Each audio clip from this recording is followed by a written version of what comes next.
توی رگامه، تظاهر میکنم زندم اما قبر تو نگامه. نگاه کنی منم با سایه قدم میزنم، توی خواب جنازم توی بیداری عدم میزنم.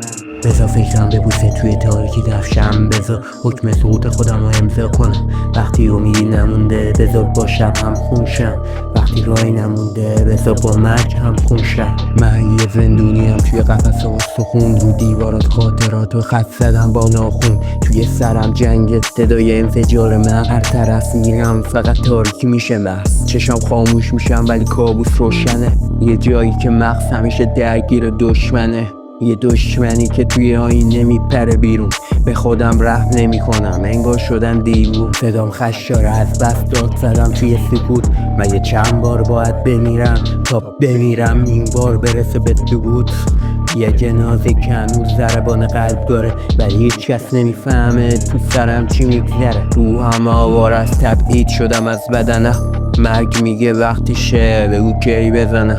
شب که میاد فکرام میشن مجلس عزاداری، من وسط این سوگواره مردمم ولی بیداری.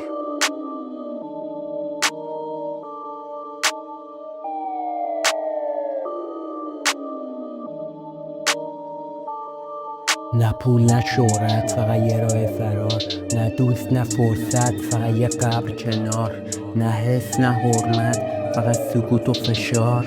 من و تاریکی و یه تناب تا آخر کار. ذهنم یه سلوله پر از خاطرات پوسیده، صدا من خشم ساخته شده ولی روحم امیده. مرگ تنها راه من میگه بزن جواب بده، وقتی دستت میلرزه تقدیر تو نقاب بده. توی آینه یه تصویر چاک چاک خودم، من با تیغ آشیام قاتل و مقتول خودم. یه روز میرسه که همه صدا خاموش شد، اون روز آخر خطه همه چی فرو میریزه تن. سایه هم بهم میگن زنده موندن اشتباهه، باید ریشتو بزنیم فقط راه نجاته.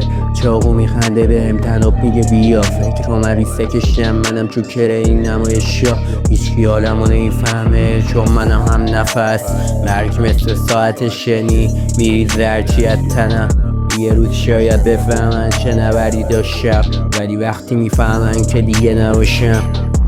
نمیخوام بمیرم ولی مرگ توی رگامه، تظاهر میکنم زندم اما قبر تو نگامه.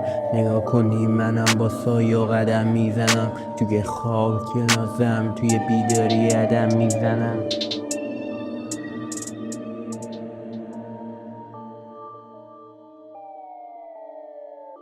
اینجا دیگه کسی نیست، فقط من موندم و سایه ها که نمیدونم